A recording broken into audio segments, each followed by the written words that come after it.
कहा जाता है कि किसी भी कार्य की शुरुआत में अगर गणपति जी की पूजा हो, आराधना हो, तो वह कार्य सफल होता है। क्या आप जानते हैं प्रभु गणेश जी की पूजा सबसे पहले क्यों की जाती है? आज मैं आपको ये बताने वाला हूँ कि प्रभु श्री गणेश जी को सबसे पहले पूजा क्यों जाता है। चलिए उस कहानी की शुरुआत करते हैं जिससे गणपति जी को प्रथम देवता की उपाधि मिली।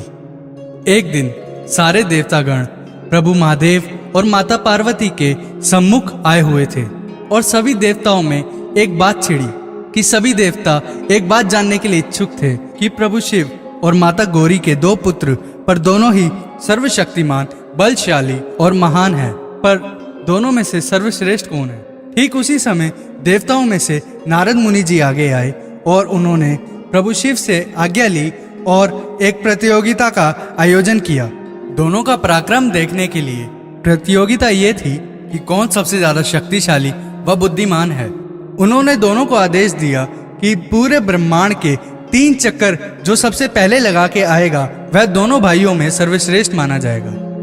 तो जैसा कि आप सभी जानते हैं कि भगवान श्री गणेश जिनकी सवारी मूषक है और भगवान श्री कार्तिकेय जिनकी सवारी मोर है, अब आप खुद ही अंदाजा लगा सकते हैं कि कहाँ मोर और कहाँ मूषक। प्रतियोगिता आरंभ होते ही भगवान कार्तिकेय अपने मोर पर सवार होकर ब्रह्मांड की यात्रा पर निकल पड़े, पर सारे देवता हास्य व्यंग करते हुए गणपति और उनके मूषक को देख रहे थे कि मूषक इतना छोटा और गणपति जी इतने विशाल, ये क्या ही प्रतियोगिता में भाग लेंगे और क्या ही जीतेंगे। कुछ क्षण बाद प्रभु गणेश अपने मूषक से उतरे और माता पिता को प्रणाम करते हुए जहाँ वो बैठे थे उनके चारों तरफ 3 परिक्रमा लगाई और उनको प्रणाम किया। सभी देवतागण अचंभे में थे कि गणपति जी ये क्या कर रहे हैं। इन्हें तो विश्व की परिक्रमा लगाने के लिए कहा गया था, पर ये ब्रह्मांड को छोड़ के अपने माता पिता के 3 चक्कर लगा के खड़े हो गए। वहीं नारद जी खड़े खड़े मुस्कुरा रहे थे। वह समझ गए थे कि गणपति जी ने अपनी बुद्धि का उपयोग बड़ी ही चतुराई से किया है। गणपति जी की बुद्धि को देख के वहाँ सभी देवतागण बहुत ज्यादा प्रसन्न हुए। प्रभु शिव और माता पार्वती सभी देवताओं के साथ प्रभु कार्तिक जी की, जो कि अपने मोर की सवारी करते हुए पूरे ब्रह्मांड की यात्रा करके वापस आने वाले थे, उनकी प्रतीक्षा करने लगे, क्योंकि उनके बिना इस प्रतियोगिता का विजेता घोषित नहीं किया जा सकता था। प्रभु कार्तिकेय कई वर्षों की यात्रा के बाद कैलाश पर्वत पर वापस लौटे तो उन्होंने देखा कि गणपति जी उनसे पहले वहां उपस्थित थे। यह देखकर प्रभु कार्तिकेय बड़े ही असमंजस में आ गए।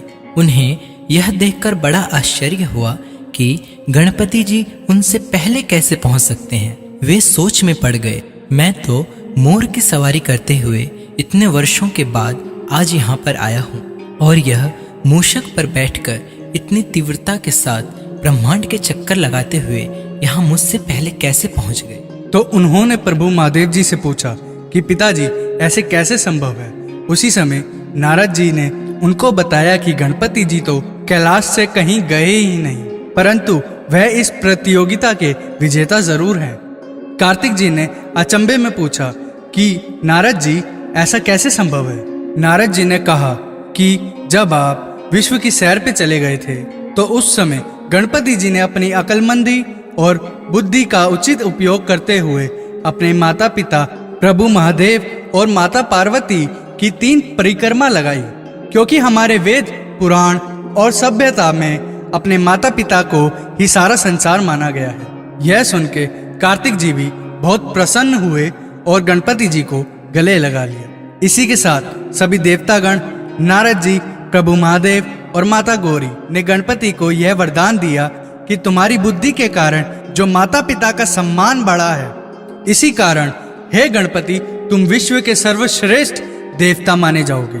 कोई भी शुभ कार्य करने से पहले सभी मनुष्य तुम्हारी ही पूजा, आराधना सर्वप्रथम करेंगे, जिससे उनको सुख, समृद्धि व बुद्धि प्रदान होगी। मित्रों, इसलिए गणपति जी को सर्वश्रेष्ठ माना गया है और किसी भी कार्य के आरंभ में उनकी सबसे पहले पूजा की जाती है। तो दोस्तों, आज की हमारी यह वीडियो आपको कैसी लगी नीचे कमेंट करके ज़रूर बताएं। हमारी आने वाली और वीडियोस के लिए हमारे चैनल को आज ही सब्सक्राइब करें, लाइक करें और ज़्यादा से ज़्यादा अपने दोस्तों और परिवार के बीच शेयर करें। इसी के साथ हम आपसे विदा लेते हैं और जल्द मिलते हैं आपसे अगली वीडियो में। आपका दिन शुभ हो।